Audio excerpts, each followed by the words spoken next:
When in doubt, run. That's it. That's it, ladies and gentlemen. You heard it here first. When in doubt, run.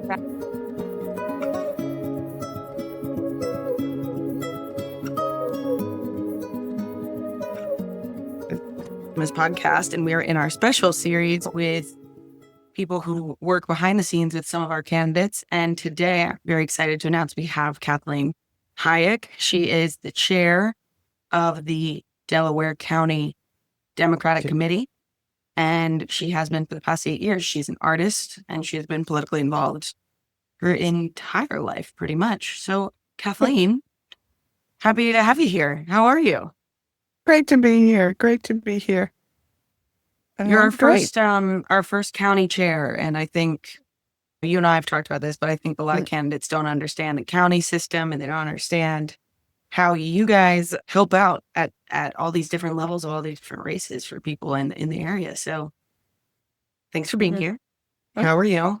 Thanks for asking. I didn't think you would want to interview someone behind the scenes. Like, we're rarely seen, we're there, but we're the persons behind the candidates.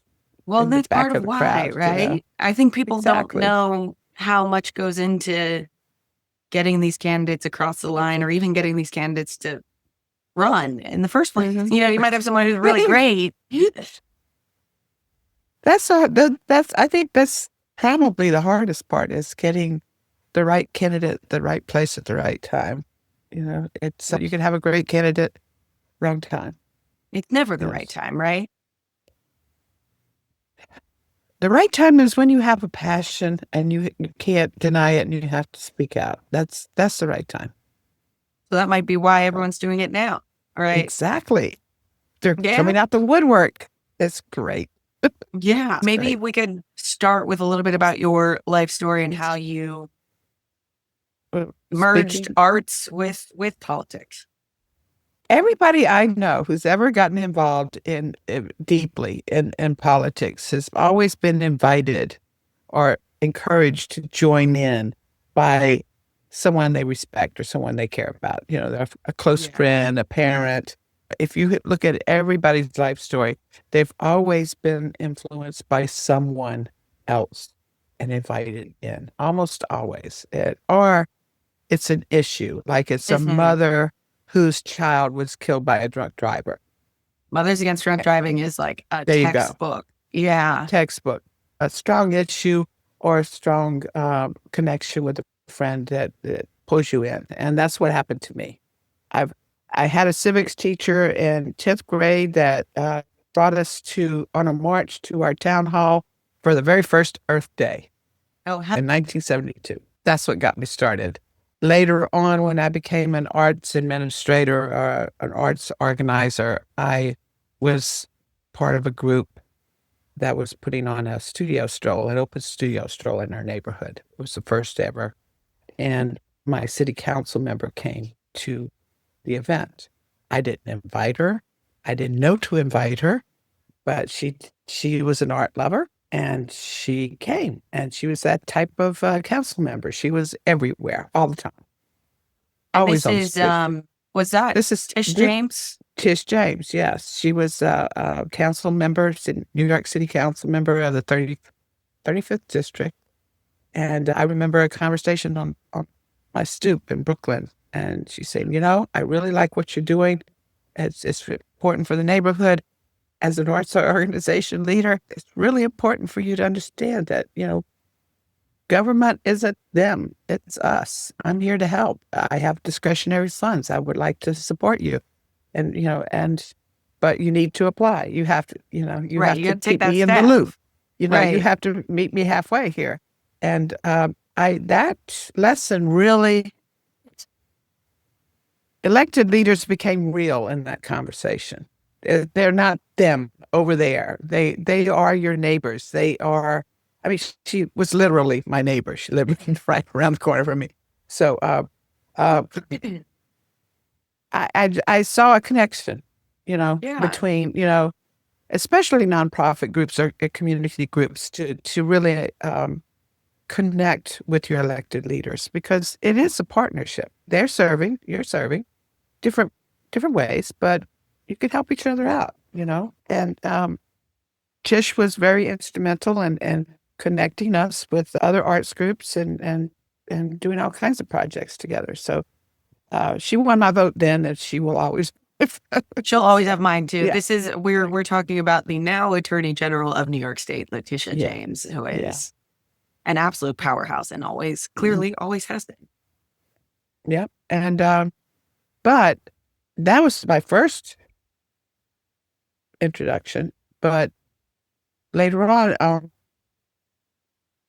when I was considering moving upstate,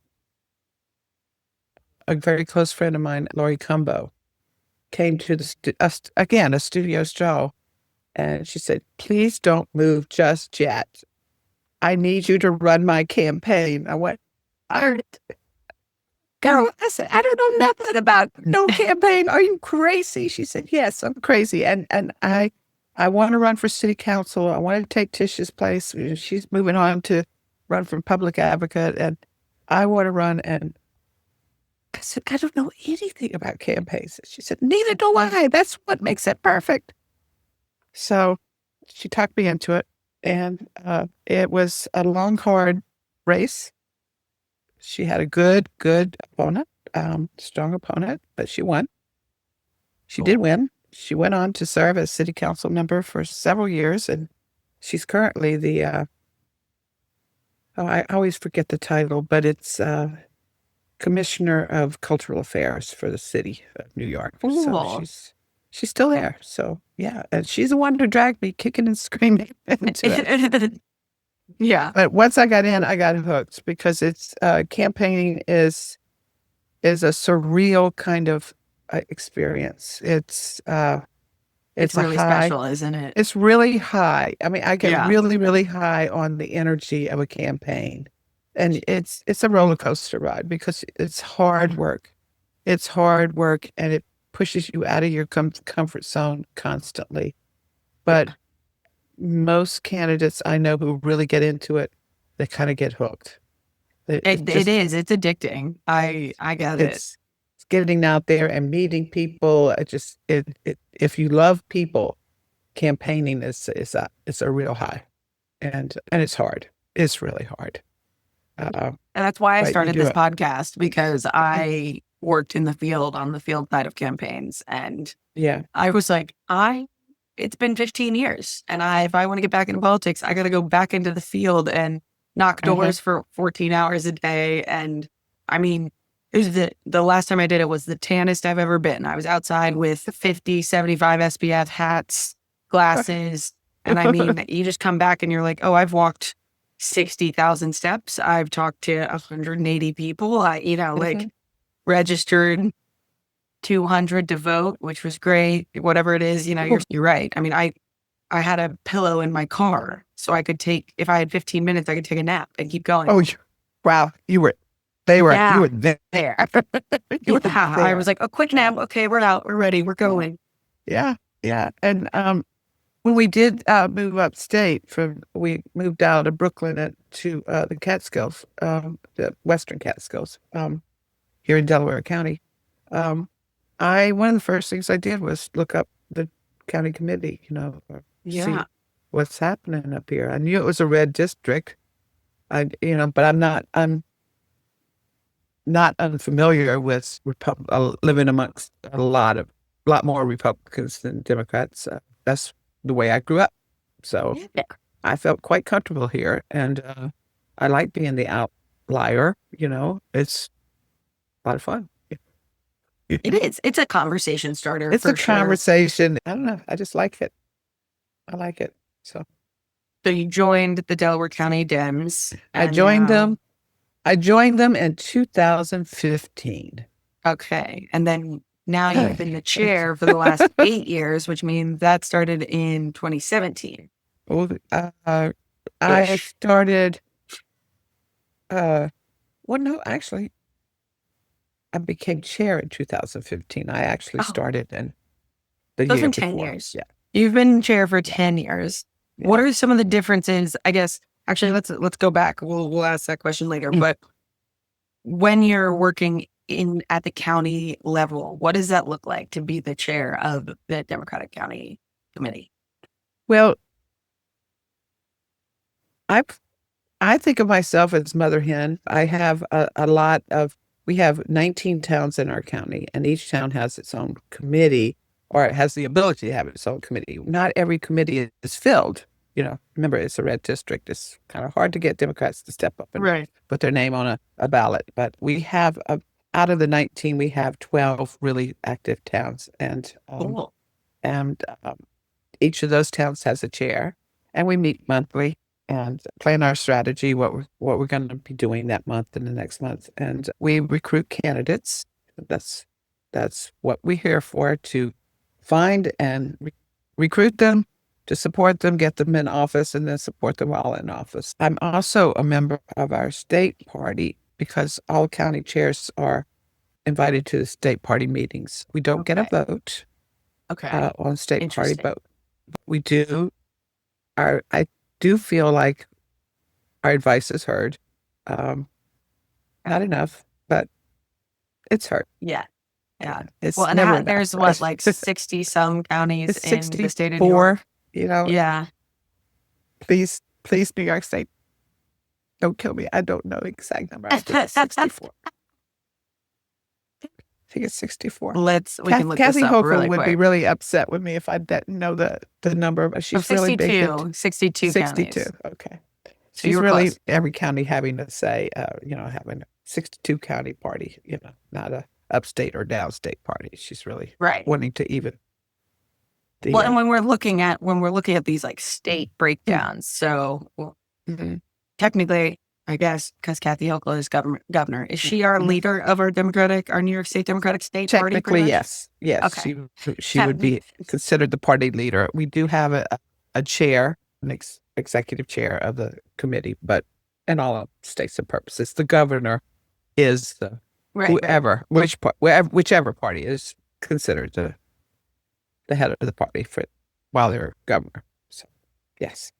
Okay, cool. And so where are you finding these candidates? Are they just, like you said at the beginning, you said maybe they're people who just have an axe to grind over a certain issue, or are you go around the community and look for community leaders and say, you come run for office? No one likes to see me coming. Like, have a job for you. Come over here. We're going to have a conversation. Step into my office. Yeah. I'm kind of famous for that.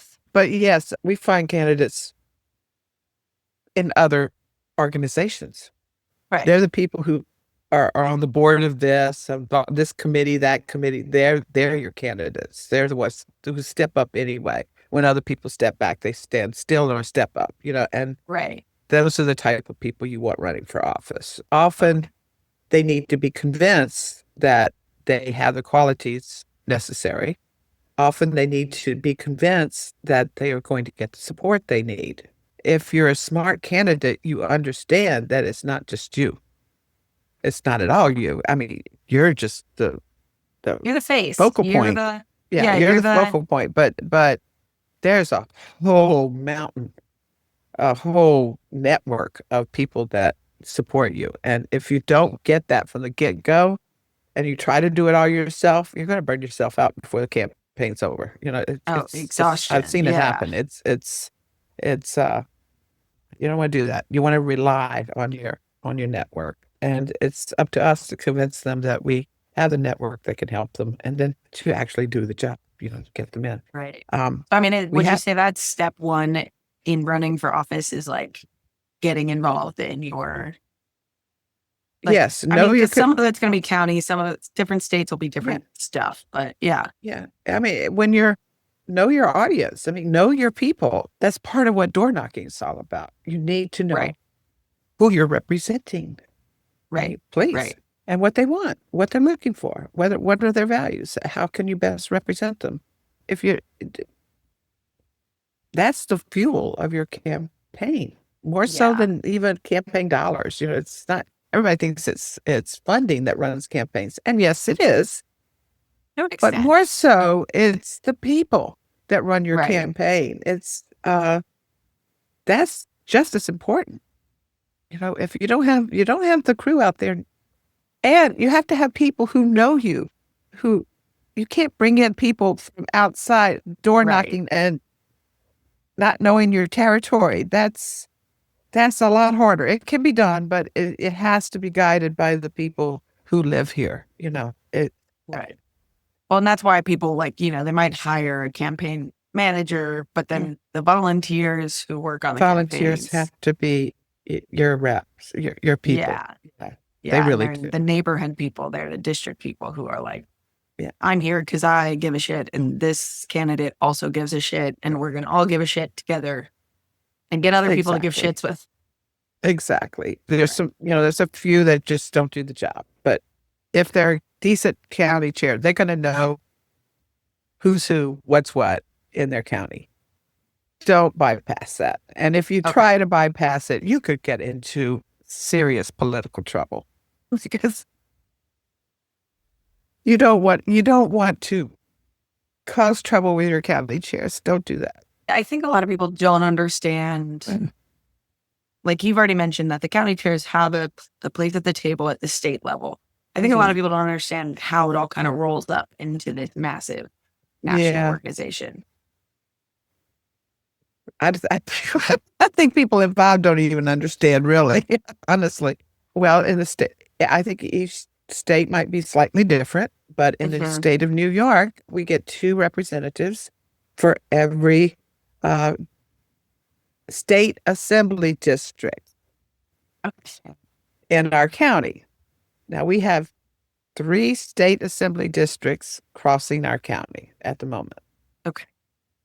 Last redistricting, that's what we ended up with. So we get 6 representatives for the county of Delaware at the state party, plus me, the county chair, and the 6 get to vote. I get to go to the meetings. I ask for advice, all that, but I don't get the vote yet. We're working on that. But it's actually the county chairs that run the county in terms of who's the volunteers, who's, access to all the volunteer lists, access to all the town committee lists, who's actually doing the work and who's doing what, where, and when. So that information you get more locally. And if you're running in a district that crosses several counties, you might want to connect with all those county chairs and make a plan with all of them involved. Now, it is not our job to tell you how to run your campaign. That is not our job, although we try. We do try. But that's not our specific focus. Our specific focus is to help you run your campaign within our county and to give you access to all the resources we can find for you, I was going to say, where it's to a go, resource, what to do. right? It's a resource. And that's why you need to be talking to your county chairs, because there's a lot of people that are already involved, and you might be able to tap into that volunteer base. You might be able, if they, it's one of those really silly things not to do when there's already infrastructure in place. Yeah, it's the first place to go if you're running a campaign at that level, at the state level, particularly. Yeah. Even locally, I mean, we're doing local elections now. Right. And that's really town focused. We have a few countywide candidates running, but it's mostly focused on the towns this year in 2025. So our towns committees are much more active in the local year than as committees. But even still, there are things that the county can do for a local candidate that a town committee cannot. And one of the things we're doing is we're funding local campaigns. So we raised money to give to our candidates to give them access to things like yard signs, Right. As I'd say, mailers, things that cost money. Things that do cost money, People don't like talking about the money side of this, but inflation has also hit the yard sign industry, okay? God almighty. Has it? Oh, wow. They still need money. I mean, astronomical. Yeah. It went from $2 to $10. How? I- Just, Wow. crazy, crazy. It's crazy. Um, it's crazy. That's But what one thing New York State did it started last year, in 2024. For the first year, New York State has a campaign finance program. it matching. It's spectacular. Yeah. It's matching funds 6-1. I mean, it's fabulous. Because of that campaign finance program. It started out in New York City. That's what I We do used it. I was about to say, we do it. Yeah. yeah, and Lori Cumbo, she ran on this New York City version of it, but I was familiar with it. But when we started using it last year, we got 3 women who never considered running. I mean, one had already been elected once, but never considered a state level campaign. Overnight, we got 3 women from Delaware County to run for state office. I was ecstatic. And it was all because of the campaign finance program. They could not have done it otherwise. No way. So No way. the finance program for our listeners that were listening, we're talking about who aren't in New York City.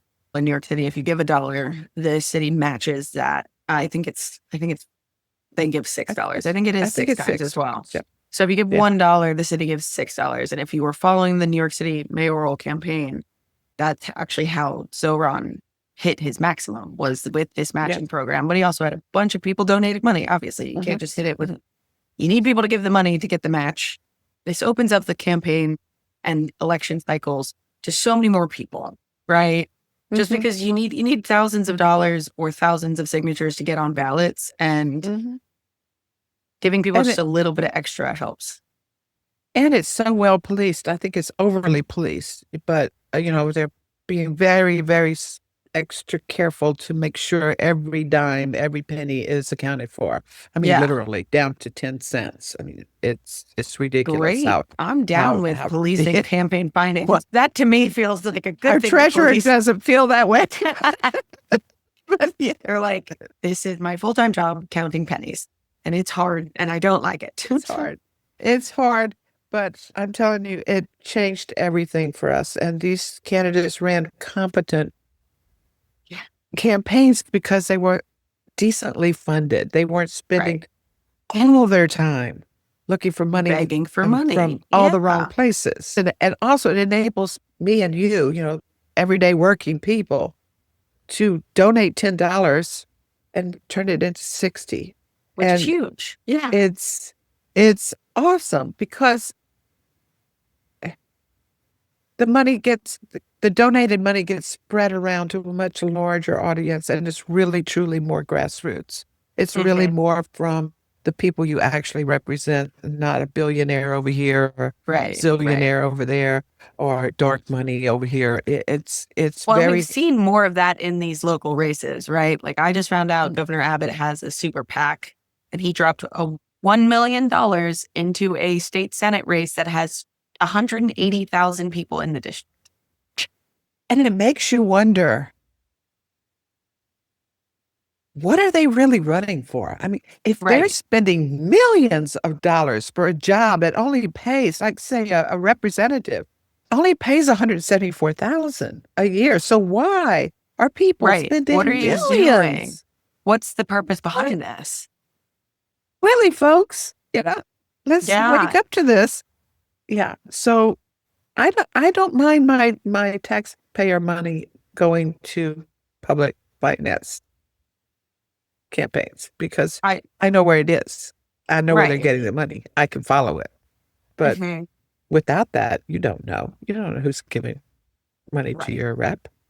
Well, and of course, everyone, the campaign finance reform, I think when the Progressive Party in this country takes back power, I think that's probably like one of the number one things that will be done. Yeah. Yeah. And it should have been done 10 years. Like it's, a couple years after Citizens United, it should have. Yeah. Yeah. Citizens United screwed us over. It was the first big brick in the wall that fall out. Yeah. Yeah. For sure. Yeah. Yeah. For sure.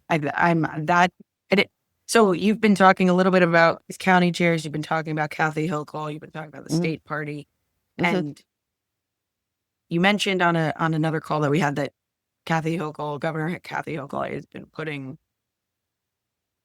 emphasis on this framework of like counties to state to maybe you could talk a little bit about that. Do you as a county chair interact with other counties a lot, a little? Yeah, we're beginning to interact much, much more than we did when I first came on as a chair. We didn't even have a list of who was out there. It was, Right. it was, it was Like, this let me Google framework the of a county party. and see if they have a chair and you know. Yeah, it was really hard to get us all together, but I think we're at least in the Democratic Rural Caucus, which is a caucus of the state party, specifically focused on rural counties, Yeah. with no big cities in them, which Delaware County obviously qualifies. They were the first to kind of organize or coalesce a smaller group of state party members around rural issues because, Specifically, in New York State, there's downstate, there's upstate, there's the metro, rural, kind of people forget how big New York State competition. is. Yeah. It's huge. It's huge. fucking It's huge, and it just like keeps going west, and then all of a sudden you're like at the Finger Lakes, and then you're like, wait a minute, am I in And so Canada? varied. Yeah. And so varied, I love going to the state party meetings because you meet so many characters from all over the state and with different accents and Truly. different priorities, different challenges. It's pretty exciting. Now that especially with Zoom during COVID, it kind of got us all together on Zoom. Now we meet pretty regularly. Our Congressional District 19, Josh Riley flipped a seat and he meets with us once a month. Wow.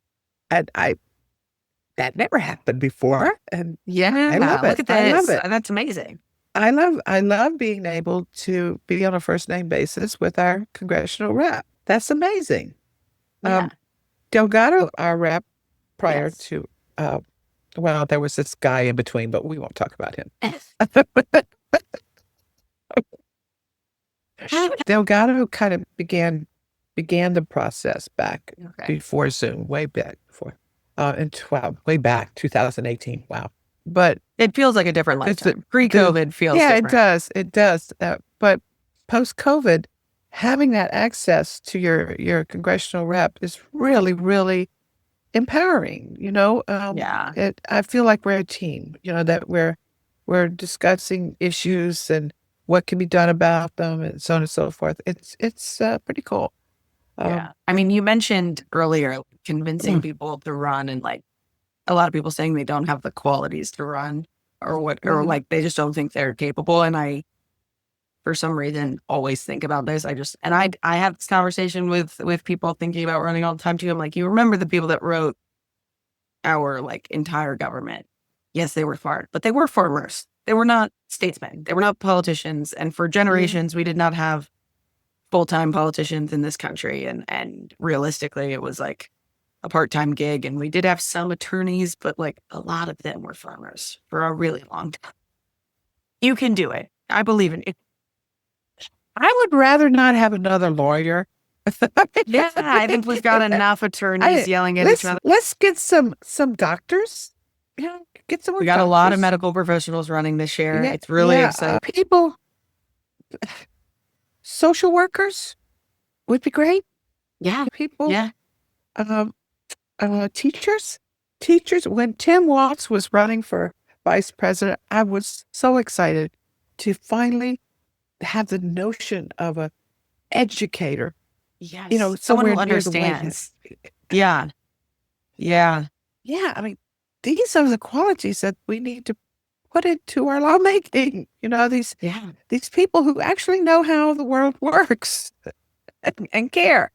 That's one of my big qualms with a lot of these attorneys who are like, and attorneys run New York City, by the way. Like most of our city council members are attorneys. Yeah. And like I've gone toe to toe with Lori wasn't. She was an arts administrator.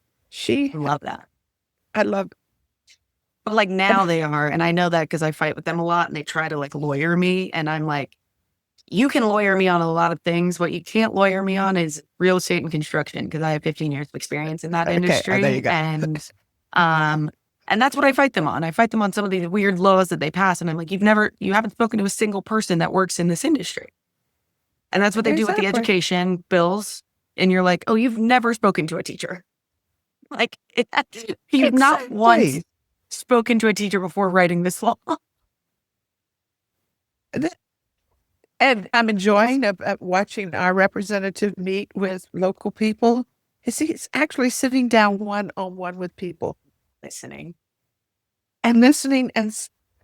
Look, I once talked to a woman in Brooklyn. I told her about the plight of artists in Brooklyn moving into neighborhoods that nobody else wants to live in, and turning, making studios there, and then suddenly making the neighborhood sexy, because all Right. the artists are there. They're doing their cool Right. thing. They're doing murals here and graffiti there and making it really cool. So the real estate developers come in. Sorry, but true.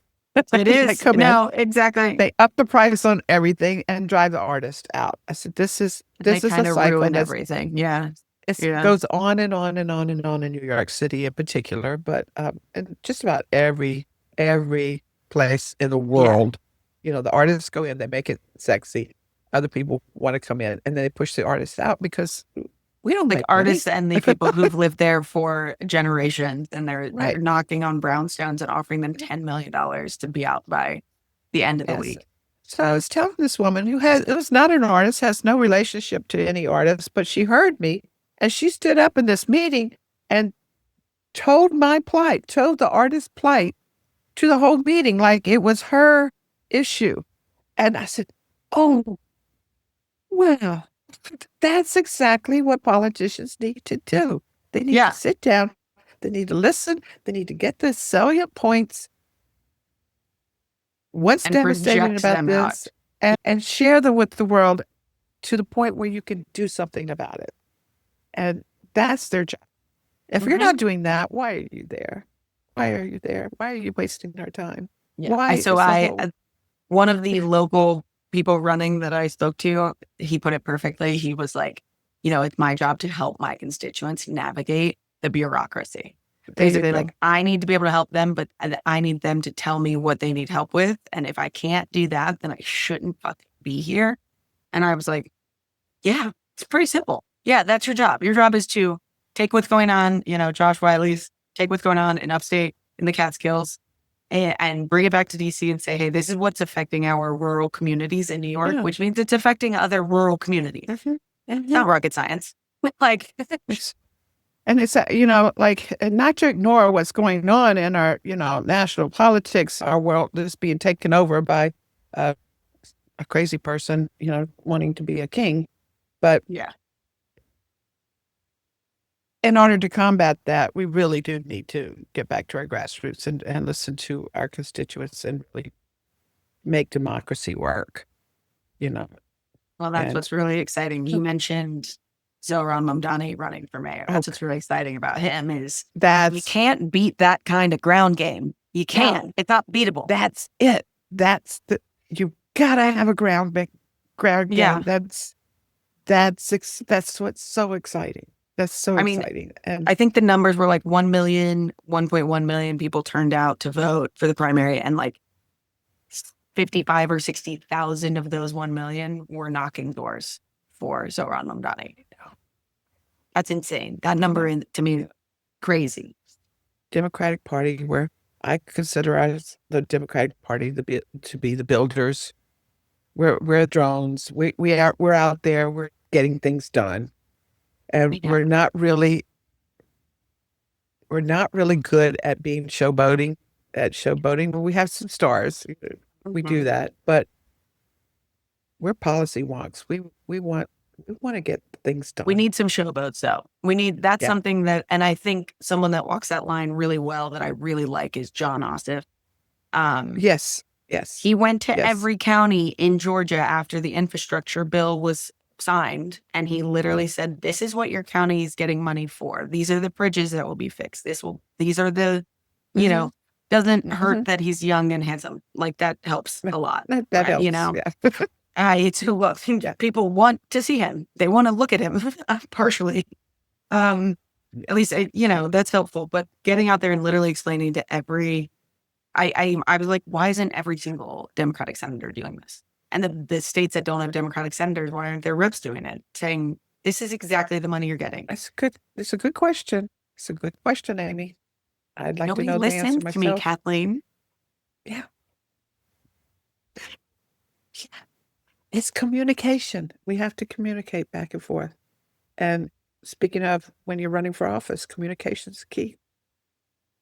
And walking that Yeah. showboat line, right? Like Yeah. I love Kamala's like, I don't aspire to be humble line. I really do. And she doesn't. And that's fabulous. And I don't think anyone should realistically if you're really trying to show off what you've done. But for optics, you have to find the line. Well, thing is, when you're talking with your people, you're engaging them. Mm-hmm. And if it's truly a democracy, you need to engage your constituents. You need their help in understanding what needs to be done. Otherwise, you're just out there all alone. And you may be working really hard, but are you working on the things that your constituents need? Famous question, right? So I've been in startups for a long time, and this happens all the time in startups where a CEO or a chief technology officer, chief product officer is like, I have the best idea ever. And like, then my team, the sales team is like, hey, what customer did you hear that from? Like, it is a good idea, but like, did the customers ask for it? Are we going to put all of our projects on hold for that one thing that you decided is really cool? And like, it happens all the time. People start to silo themselves, and they'll do this in politics as well. And people are like, we're writing up this great bill. And it's like, nobody wants it. Literally not. You haven't asked us. Again, you haven't asked someone in the industry. You haven't asked the people who use the industry. Exactly. And again, goes back to door knocking. If you don't know what your people want, you haven't asked them. You haven't been talking with them. And so the underlying thing I've gotten from all of our experts we've interviewed is knock the fucking doors. Put your sneakers on, put your hat on, put your sunglasses on. No knock one the doors. wants to do it. No one wants to do it. Well, that's not true. We have members that love that. That's what they sign up just for that. That's what just for that. They love it. And I'm kind of one of those. I like to look at the big picture, the strategy. I like connecting people and watching things happen when they get connected. I like to, say this person, that person. Okay, they need to talk and get them talking, and all of a sudden something happens. That's just the artist in me. That's the collaborative effort. That's what I really enjoy. And door knocking is like behind every door you know what's going to happen. It's like this little thrill of discovery of this person and what are they going to say and what am I going to say, and it's this little tiny dramas over and over and over again as you're walking your turf that day. So and you learn something new at every door. Yeah. I mean, you're like jotting things down as the people are talking, and you're like, I'm going to get back to you. You're like writing the address down. I'm going to call you back. So I have this answer for you. I don't have it right now, but I will get it. And when you do that and you do get it, people are like shocked. Oh yeah. Especially if you take notes. Yeah. Yeah. I have to. I got to write everything down. I always forget. But now there's a difference between door knocking in the countryside and door knocking in the city. Yeah. I can't imagine. It's a huge challenge, especially in upstate New York, where it's cold in the winter. When you go out petitioning with the first part of the candidate process, you got to gather your petitions to get on the ballot. That's your first step. You can't get on the ballot. You don't have a campaign. So you need to gather X number of petition signatures to get on the ballot, right? Well, you need to do this January, February. You're upstate New York in January, February. I mean, it's cold enough here, downstate. I just got like a chill down my spine. How cold it. Oh, You're like trying not to slip on ice. We've been trying to kind of move the calendar into spring as much as we can over the years, but February door knocking is exciting. You got to get the hand warmers. You got to get a hand warmer sponsorship and just put them in everybody's pockets. Because you need to have your little pen. You got to be able to write stuff down as you're knocking doors, or be able to hand people things, right? Mm-hmm. Yeah. And upstate New York, doors are few and far between. As I was saying, it's driving. You're going up a mountain to knock one person. We've got to get this signature up top. Get on the gondola. Let's go. And we do attempt to do it. We do attempt to do it. Yeah. I mean, so we run into other challenges here, and that's apartment buildings. If you don't get in, any of that. If you can get in and you can talk to some people, you might hit some numbers that day. But obviously, a lot of places you can't. People don't want strangers in their buildings. I guess every municipality, every all different territory has its own challenges and strategies and stuff. So this is probably why people get addicted to campaigns. They can bop around and try something new. And also why you need to go through the county committee to find out what that challenge ding, is. Ding, ding, ding. If you try to do it without communicating with anybody who already lives there, and you're really asking for trouble. Yeah. It's don't do it. Don't waste your time. If you're not going through the committee that lives and breathes there, don't waste your time. Because you're probably going to end up just burning getting yourself into all kind of trouble, Yeah. So, yeah. I mean, what do you think is most important for a new candidate to know? Maybe going into this election cycle, what do they need to? I think the first and foremost thing that a candidate needs is a passion. Mm-hmm. They need to care. Yeah. They need to be in it to win it. They need to be in it because something has sparked them to do so. And they need to know that when you win, you need to do the job. You got to be prepared to do the job. Okay. Well, you're talking to somebody who's in Brooklyn, right? So so many candidates and so many politicians make it to the upper echelon of politics, a la New York City mayor, without actually wanting to do it. Yes, this is an Eric Adams burn. That man does not want that job. He wants the perks of the job. He does not want to do the job. Yes. Anybody I'm interviewing, that's talking about running to run, that's one of the first questions I ask. Do you know what the job is? That was. Know what you're applying for. Have you talked to someone who's already in the job?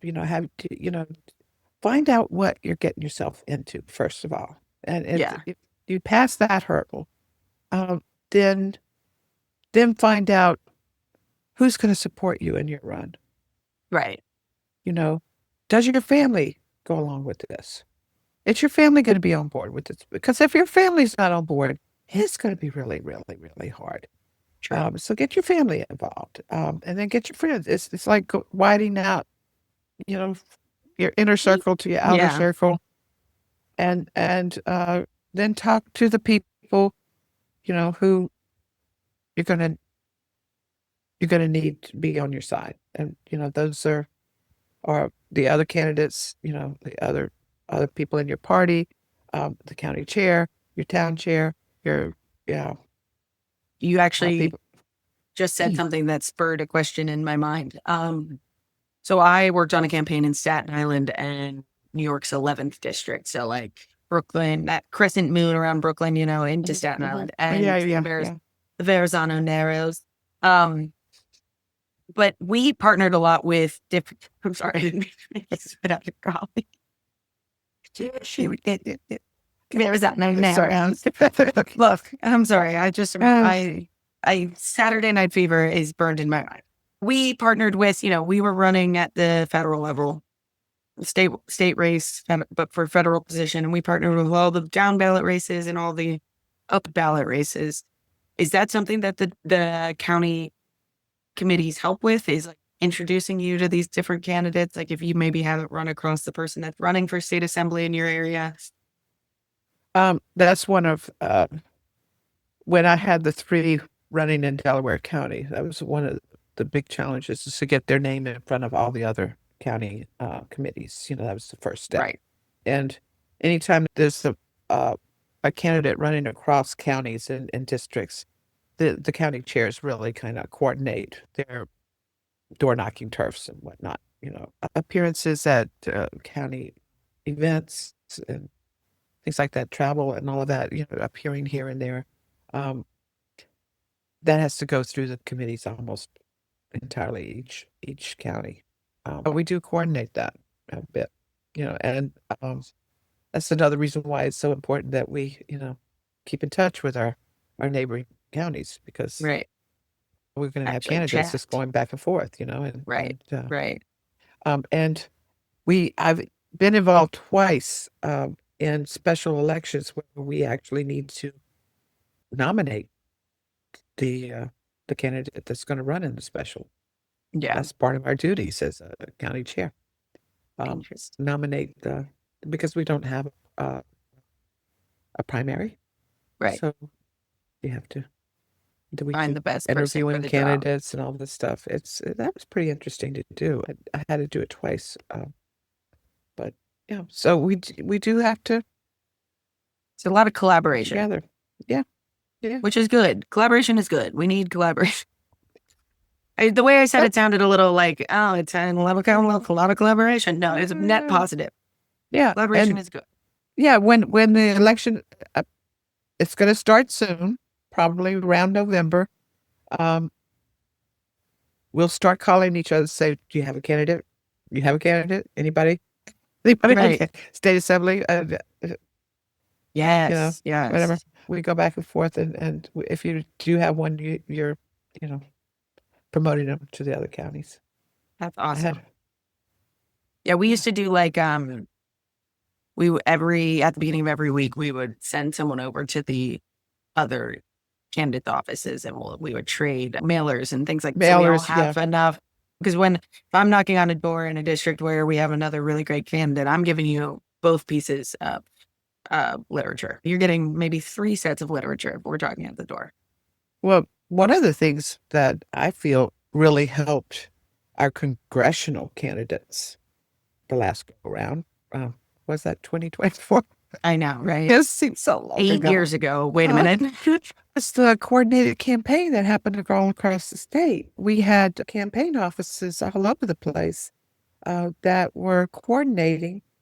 Josh Riley was walking around with Michelle Frazier's from Delaware County, her literature and Vicki Davis's literature, and Janet Tweed's literature, and he was door knocking right alongside them. And right. So it was it saved us a lot of time, and it also makes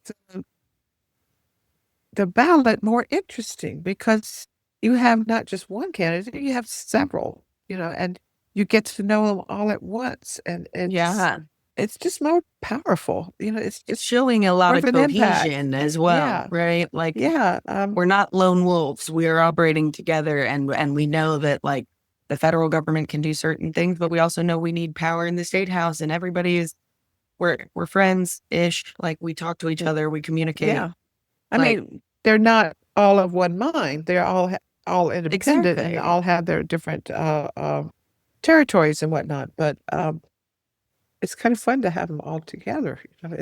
It's well, and I think it is a good show of force that everybody's working together. Yes. Instead of like these little territories here and there. Yeah. And then literally people are getting like 8 knocks on their door, and they're like, "We're gonna kill someone. Do it again. Do it one more." Like, you interrupt dinner one more time, you're going out for pasture. Especially when the doors are so difficult to get to in the first place. Exactly. Too. It's you don't want to waste the effort. Can you imagine living on top of a hill and getting your door knocked? Again, like even 3 or 4 times in a week, especially like a lot of door knocking happens on the weekends, but sometimes if you're doing it during the day, it's in the evening because people know you're home, and that's scary. Getting like 3 or 5 door knocks in one week, you're like, I live in a secluded area. Who the fuck are you? Get out of my house. So yeah, I mean, I like that. I think it's something that the Yeah. Democrats have been missing. We've actually started during petitioning season, during COVID especially. We would have drive-by signatures. I love it. I love that. It's It was amazing. just drive by and we hand you the petition. Exactly. Yeah.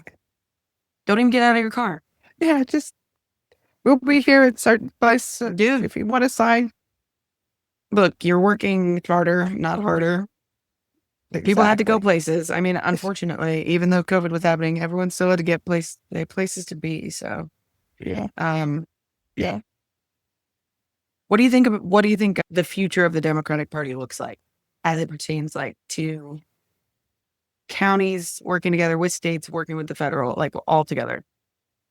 I think we're going through a tremendous upheaval and transition right now, and I find it very, Yes. very, very exciting. Yeah. Okay, admittedly, sometimes I'm absolutely terrified, but most of the time, um, I'm feeling optimistic. Like I'm trying to learn how to say his name, Mamdani. Mom Donnie nailed it. Mamdani. When he won this primary, it really, our vice chair, Kim Venata, what we call a weekender. He spends weekends here and still has grandchildren that he's in charge of. Him and his wife. They do babysitting in the city Oh, because wow. childcare is like, forget it. Childcare is a second they're playing. mortgage. It's a Yeah, second right. mortgage. It's Yeah. insane. Yeah. Yeah, they go back and forth. So he's been working on Saran's campaign down Nice. there, and other campaigns up here. And he was telling me about him. He said, this campaign is fantastic. The energy that he brought to energy the city is was amazing. fantastic. And I'm really appreciating your podcast because you're talking to these same types of candidates. Just to see Mamdani copied, that energy being copied Yes. all over the country is really, really exciting. And I'm glad we got introduced to you. I don't know how that happened exactly, but It was through your social media. It was through the Delco oh County yeah, right. social Yeah. media guy. Yeah. Yeah, Alan, he's great. Shout out, but- Ellen. But yes, Alan Haley, yes, there you are.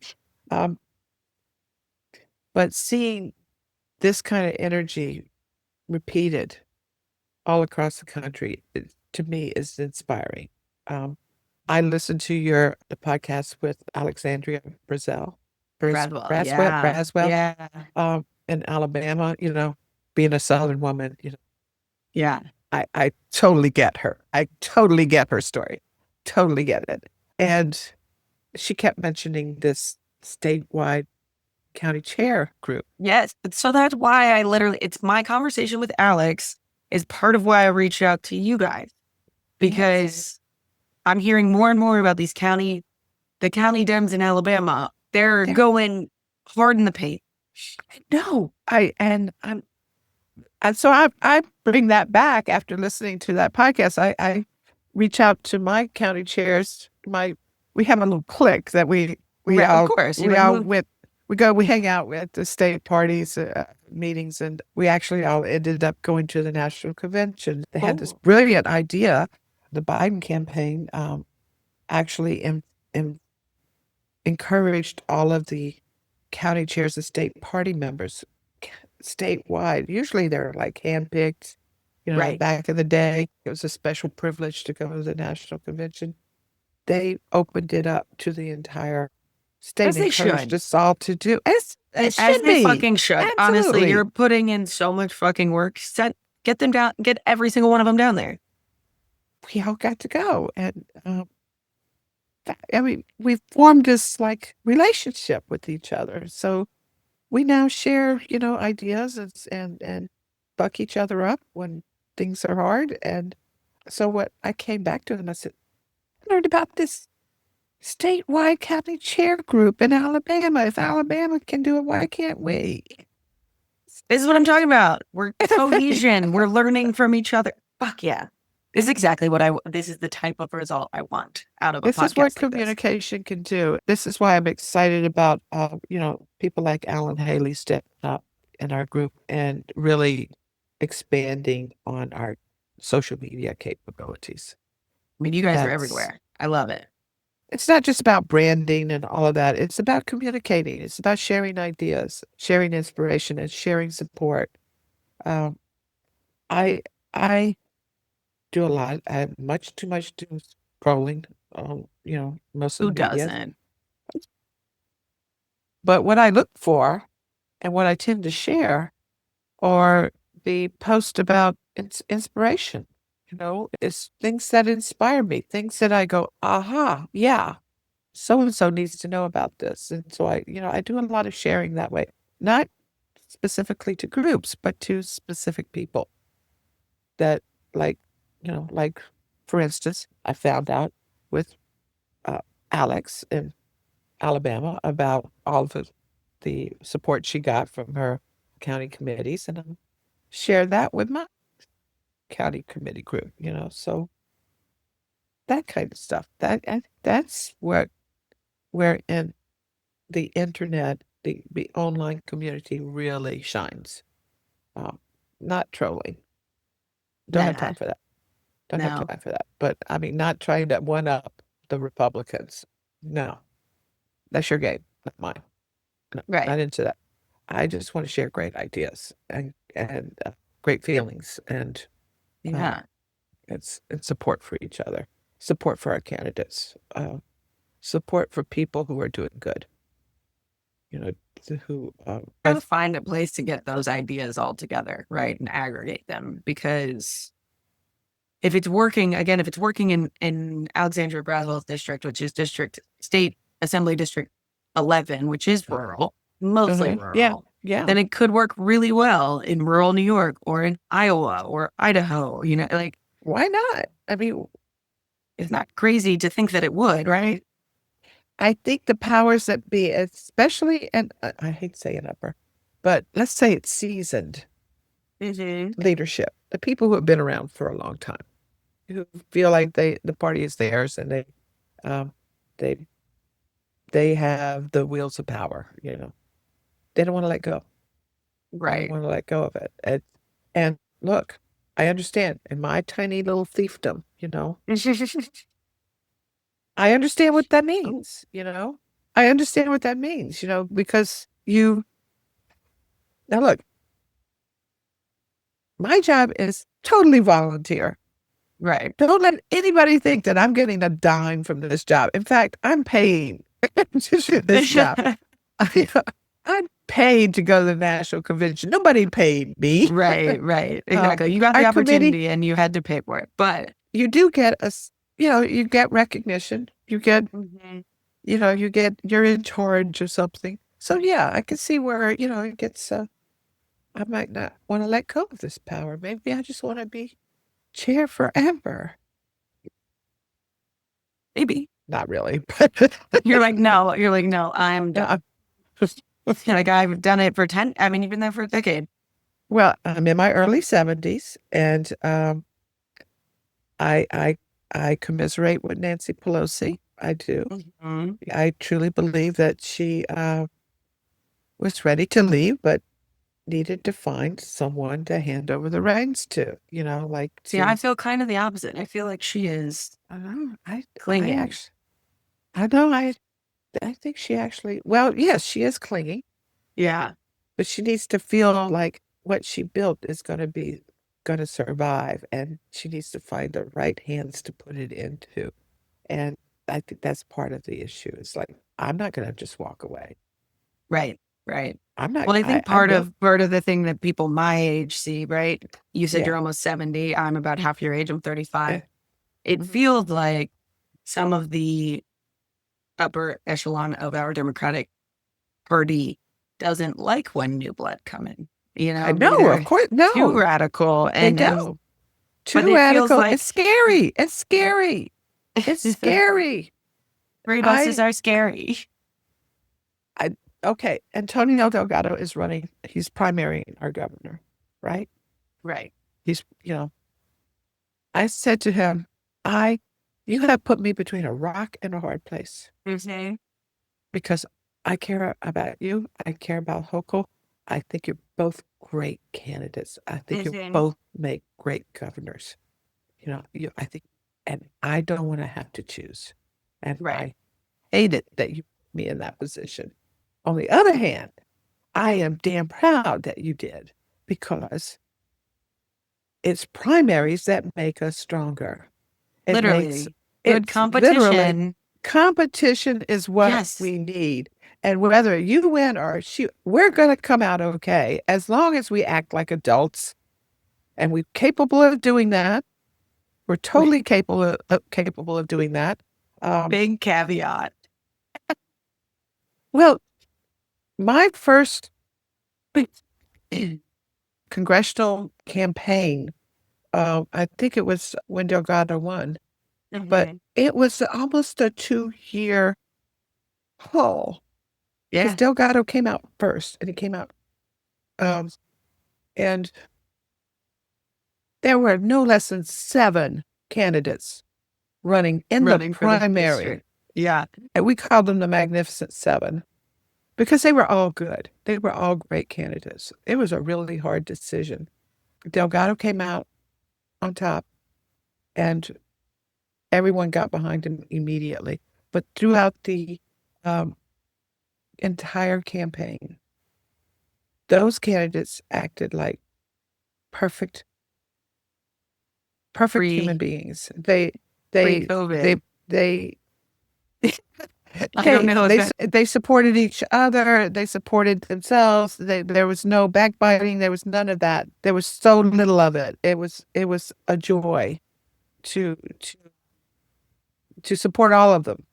And to loop back to the mayoral race, I think a large portion of why people loved Zohran Mamdani, love him currently, is because he was co-sponsoring with other people, right? Like he, Brad Lander, Adrian Adams, he gave some of his money once he hit he kept these people on the ballot in a way that added to the conversation that made everyone better. Look, the whole idea, the whole concept of running a campaign is to find the best person for the job. Okay. Yes. It's not. I think we forget that. It's about, look, we're hiring a person for a job, an important job of leading us, of making decisions that's going to affect all of us.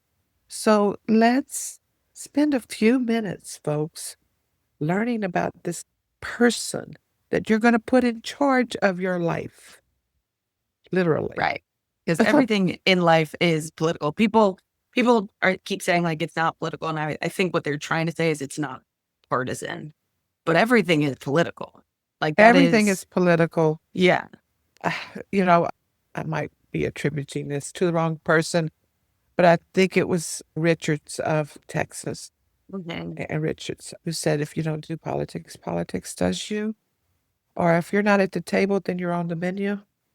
Yeah. You're not wrong. And that's why we have to make more places at the table. We got to bring everybody in because we make a bigger table. For some reason, we're trying to make the table a lot smaller right now. And it is a disservice to every single person in this country when we try to make the table smaller. Yeah. When you're going to hand over power to someone, make sure that you, A, get the right person, and B, don't hand it all over. Remember, you're the one hiring it. Yeah. You're the one hiring. You're the employer. And we're forgetting that. It's not Trump. It's not we employ Trump. Don't forget that, folks. Oh, and we forget that at our own peril. We're in charge. We're in charge. Go to your town meetings. Run for office. Be there. I kind of like that as like a message of hope to wrap up on. I like that. That might be our time. I know. I was about to say, I think that might be our end right there. I think this is perfect. Kathleen, thank you so much for being here. You're our first county chair that we spoke with. I hope you speak to many, many more and different people behind the scenes. I really like this idea that you got of, support, finding the support mechanisms for these candidates because they need it. And the more Yes. they understand about, this whole uh, apparatus that they, work in the middle of, the better, the easier it is for them to run and to, Yeah. um, it is, you have to be a little crazy to run. Yeah. Little crazy.